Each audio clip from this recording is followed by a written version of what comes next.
বিসমিল্লাহির রহমানির রাহিম।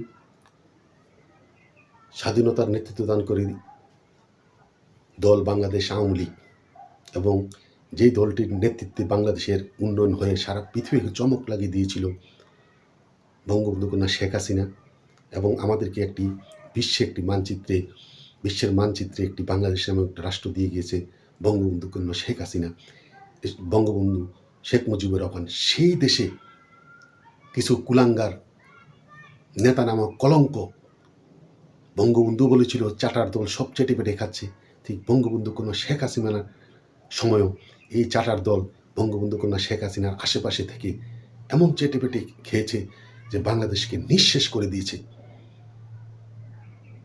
কোথায় আজকে এই দলটিকে অতুল সাগরে ভাসিয়ে দিয়ে তারা সবাই হাজার হাজার কোটি টাকা নিয়ে এক একজন পালিয়ে তারা বিভিন্ন জায়গায় লুকিয়ে আছে দেশ বিদেশে।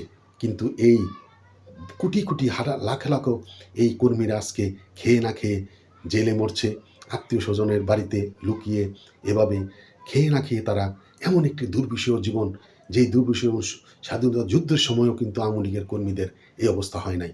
তারা আজকে কোথায়?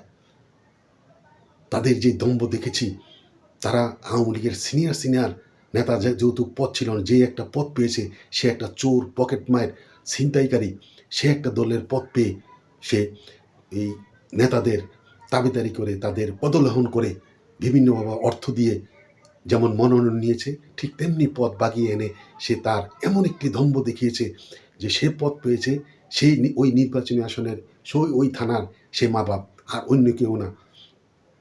একটি থানার মধ্যে বিভিন্ন পদ থাকলে কমপক্ষে কয়েক হাজার আওয়ামী লীগের নেতাকর্মী থাকে, পদবীধারী নেতা। কিন্তু এমন একটা অবস্থা সৃষ্টি হয়েছে, এই কুলাঙ্গাররা যে থানার সভাপতি সাধারণ সম্পাদক হয়েছে, ইউনিয়নের সাধারণ সম্পাদক হয়েছে, সভাপতি সাধারণ সম্পাদক, ওয়ার্ডে, ইউনিটে যেখানে হয়েছে, সে আর পূর্ণাঙ্গ কমিটি যোগ করে নাই। আমি এমন একটি নির্বাচনী আসনের কথা বলতে পারি যে নির্বাচনী আসনে 20 বছর শুধু 32 জন মানুষে থানাতে, ওয়ার্ডে, ইউনিটে, থানাতে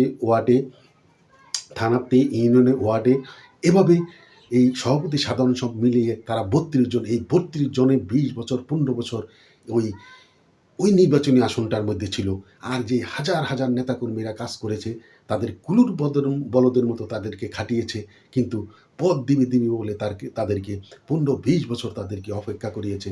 কোনো সাংগঠনিকটাকে একদম এমনভাবে দুর্বল করেছে যে কিন্তু আজকে ওরা পদবীধারী নেতা না হয়েও দল ক্ষমতা থাকতে তারা বঞ্চিত হয়েছে, খেয়ে না খেয়ে মরেছে, এবং নেতাদের খুশি করতে গিয়ে অনেকে নিজের গরু বিক্রি করে, নিজের বাজারের খরচ, নিজের বাচ্চার দুধ না দিয়ে সেই টাকা দিয়ে নেতাকে খুশি করিয়েছে আগামীতে সে পদ পাবে, তা তো তার গেছে।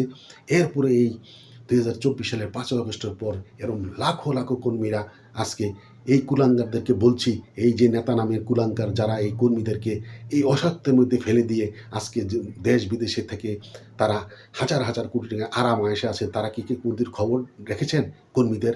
এই কর্মীরা এই কুলাঙ্গারদেরকে বলছে 2024 সালের 5 আগস্টের পর এখন পর্যন্ত বাংলাদেশের লাখো লাখো কর্মীরা রাজপথে নেমেছে, মিছিল করছে, এবং ফেসবুকে বিভিন্নভাবে প্রতিদিন তারা কাজ করে যাচ্ছে দলের জন্য। তাই আপনারা দেখেছেন যে ডয়েস বিলের এক সাক্ষাৎকারে গতকাল সচিব জয় বলেছে, তাকে প্রশ্ন করেছে যে আওয়ামী লীগ কি বাংলাদেশ ফিরবে, সে এত সুন্দর একটি উত্তর দিয়ে সে বলেছে আওয়ামী লীগ ফিরবে কি, আওয়ামী লীগ তো দেশে আছে।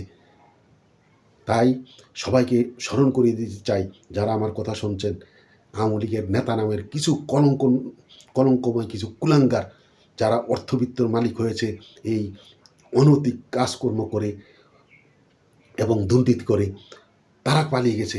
আওয়ামী লীগের লাখো লাখো কোটি কোটি ভক্ত এবং লাখো লাখো কর্মীরা এখনও বাংলাদেশের আনাচে কানাচে বিভিন্ন জায়গায় আছে, তারা কাজ করে যাচ্ছে। আপনারা ফেসবুকে ঢুকলেই দেখতে পারবেন লাখো লাখো কর্মী এখনও আছে। তাই বাংলাদেশ আওয়ামী লীগের নেতাকর্মী ভাই বোনদের যারা শুনছেন তাদেরকে বলবো, এবং বঙ্গবন্ধু কন্যা শেখ হাসিনাকে আমি একজন কর্মী হিসাবে আমি কি রিকোয়েস্ট করব, যেহেতু আপনি এখন আগে ক্ষমতা থাকা অবস্থায় হয়তো কোনো দিন ফেসবুক থাকার বা নিউজ দেখার সময় পান নাই, কিন্তু আপনি যেখানে আছেন আমি জানি যে সারা বাংলাদেশের, সারা পৃথিবী যে যেখান থেকেই কর্মীরা কথা বলছে তাদের কথা শুনছেন। আপনার কাছে আমার অনুরোধ থাকবে যে আমি নিজেই এখন এক টানা 32 জন আওয়ামী লীগের বঙ্গবন্ধু কন্যা বঙ্গবন্ধু ফ্যামিলির নাম বলতে পারবো, যারা আত্মীয়তার সুযোগ নিয়ে দলের মধ্যে এই বিভিন্ন পদ পদবি নিয়ে বিভিন্ন কাজ করে তারা অনেক টাকার মালিক হয়ে তারা দেশ বিদেশে আছে। কিন্তু আগামীতে এই আত্মীয়তার বলটা, এই আত্মীয় লীগটা এমনভাবে হয়েছে সারা বাংলাদেশে, যে যেখানে এমপি হয়েছে দলের উপজেলা থানাতে সভাপতি সাধারণ, সে তার সন্তানদেরকে আত্মীয় স্বজনকে এভাবে দলে করেছে, পদ পদবি দিয়েছে।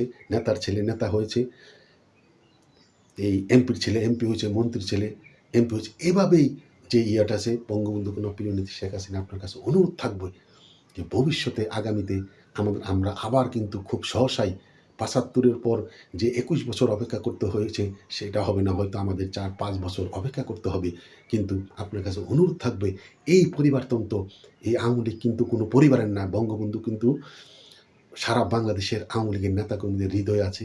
তাই আপনি এই পরিবারতন্ত্রটাকে দূরে সরিয়ে সারা বাংলাদেশের আওয়ামী লীগের নেতাকর্মীদেরকে, যেমন জয়নাল হাজারীরা যেমন আর লাঞ্ছিত না হয় এবং এই যেমন অসম্মান হয়ে মরতে না হয়, সেদিকে আপনি দৃষ্টি রেখে এবং এই পরিবারতন্ত্রকে দূরে সরিয়ে রেখে আগামীতে যারা আপনি নিশ্চয়ই দেখেছেন ২০২৪ সালে ৫ আগস্টের পর তারা কাজ করছে রাজপথে এবং ফেসবুকে এবং বিভিন্নভাবে দলের জন্য কাজ করছে, এবং দলের যারা জেলে আছে এবং এলাকায় বিভিন্ন জায়গায় যাদেরকে বিভিন্ন অর্থ বা বিভিন্ন সহযোগিতা করছে এবং সমাজে যাদের গ্রহণযোগ্যতা আছে তাদেরকে নিয়ে আগামীতে এই আওয়ামী লীগের কমিটি করে তাদেরকে দিয়ে দলকে উজ্জীবিত করে আবার আমরা সামনে এগিয়ে যেতে হবে। তাই আমি আরেকটি কথা স্মরণ করিয়ে দিতে চাই, বাংলাদেশ আওয়ামী লীগের যারা শুনছেন, আমার জীবদ্দশায় দেখা বঙ্গবন্ধুকে স্বাধীনতা যুদ্ধ দেখেছি, বঙ্গবন্ধুকে হত্যা করেছে ওই সময়টাও দেখেছি। এরপরে বাংলাদেশ আওয়ামী লীগের নিবুণু অবস্থা, মিজান চৌধুরীকে দেখেছি, আওয়ামী লীগের সবচেয়ে সিনিয়র নেতা, সে মই মার্কা নিয়ে আলাদা হয়ে গেছিল, নির্বাচন করেছে। এরপরে মহিউদ্দিন ভাই এবং আব্দুর রাজ্জাক তারা বাকশাল করে তারা আলাদা অফিস করে তারাও আরেকটি আওয়ামী লীগ করেছে। কিন্তু পরবর্তীতে এই আওয়ামী লীগের সম্মেলনে দলের মধ্যে এই নেতৃত্ব নিয়ে এমন একটা অবস্থা হয়েছিল, আওয়ামী লীগ কিন্তু নিঃশেষ হয়ে, মুসলিম লীগের মতো নিঃশেষ হয়ে যাওয়ার অবস্থা ছিল। সেই সময় 81 সালে আপনি বঙ্গবন্ধু কন্যা শেখ হাসিনাকে যদি ফিরিয়ে না আনাতো, এই আওয়ামী লীগের প্রদীপ নিভে যেত। তাই ওই সময় আপনি এসে যেভাবে দলের হাল ধরেছেন, ঠিক সেভাবেই আবার যেন বর্তমানে যেন কোনো ভুল না হয়, কীভাবে দলটাকে পরিচালনা করা যায় সেই চিন্তা ভাবনা করে আপনি ভারতে আছেন। ওখান থেকে এই সময়টা আপনার চিন্তা করার দরকার, কাকে দিয়ে নেতৃত্ব দিলে এই দলটি এগিয়ে যাবে। কোনো পরিবার নয়, কোনো স্বজনপ্রীতি নয়, দলের নিবেদিত প্রাণ কর্মী। আজকে আমি একটি উদাহরণ দিয়ে বলতে চাই, বর্তমানে যে সরকারের সবচেয়ে সর্বোচ্চ ব্যক্তি হলো প্রেসিডেন্ট। সে ইচ্ছা করলে সেনাবাহিনী প্রধান বদলাতে পারে, সে ইচ্ছা করলে এই সরকারকে, এই সরকারকেও এক কলমের খোঁচায় ব্যান করে দিতে পারে। কিন্তু আব্দুল হামিদের মতো এমন যদি একটা আজকে প্রেসিডেন্ট থাকতো, এই চুপ্পু তার জীবনে তার নামও শুনি নাই, তার মতো মানুষকে বাংলাদেশ আওয়ামী লীগের তোফায়েল আহমদ, মতিয়া চৌধুরীর মতো কেউ যদি আজকে এই প্রেসিডেন্ট হিসাবে থাকতো, তাহলে আজকে আমর হোসেন আমু থাকতো, এরকম কেউ যদি থাকতো, তাহলে আজকের ইতিহাস আরেক রকম, বাংলাদেশ আওয়ামী লীগের এই অবস্থা হতো না। এই চুপ্পুকে দিয়ে আজকে এমন অবস্থা হয়েছে যে সে মানে আওয়ামী লীগ, তার দ্বারায় আওয়ামী লীগের সবচেয়ে বড় ক্ষতি হয়েছে এই পরিবারতন্ত্রের কারণে। এই ওয়াকারুজ্জামান, এই বাংলাদেশ আওয়ামী লীগের যেই ২০২৪ সালের এই আন্দোলনের রূপকার কিন্তু ওয়াকারুজ্জামান, সেই আওয়ামী লীগটাকে শেষ করে দিয়েছে। এই ইউনূসকে এনেছে, জামাতকে আন্দোলনে নামিয়েছে, এবং এই চুপ্পু তাকেও সেও করেছে ওয়াকারুজ্জামান। আর এই চুপ্পু প্রেসিডেন্ট হয়ে সে এখন থলের বিড়ালের মতো করছে। সে আওয়ামী লীগের এই দুঃসময় সে তো মরণ থাকতে পারে, যে কোনো সময় সে যদি এই সরকারকে ব্যান করে দেয় এবং সেনাবাহিনী একটা ক্ষমতা, সে ক্ষমতা নিয়ে সেনাবাহিনীর দিয়ে আপাতত সে একটা নির্বাচন দিতে পারতো, সে কোনো ভূমিকা রাখে নাই। এই চুপ্পুইকে প্রেসিডেন্ট করা ছিল সবচেয়ে বড় ভুল। আর এই সেনাবাহিনী প্রধান ওয়াকারুজ্জামানকে বানানো ছিল সবচেয়ে ভুল, যার কারণে আমাদের দীর্ঘদিন কষ্ট পোহাতে হবে। তাই বাংলাদেশ আওয়ামী লীগের নেতাকর্মী ভাই বোন যারা যেখান থেকে শুনছেন সবাইকে অনুরোধ করব, সবাই ঐক্যবদ্ধ থাকুন। ঐক্যবদ্ধ আওয়ামী লীগকে পৃথিবীর কোনো শক্তি দমাতে পারবে না।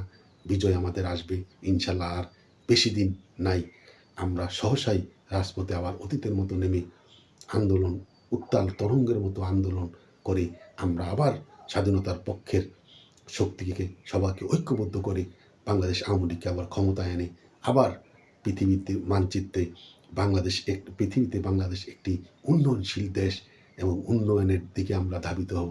কথা বলে আপনার কথা এখানে শেষ করছি। জয় বাংলা, জয় বঙ্গবন্ধু, জয় হোক বাংলার মেহনতি মানুষের।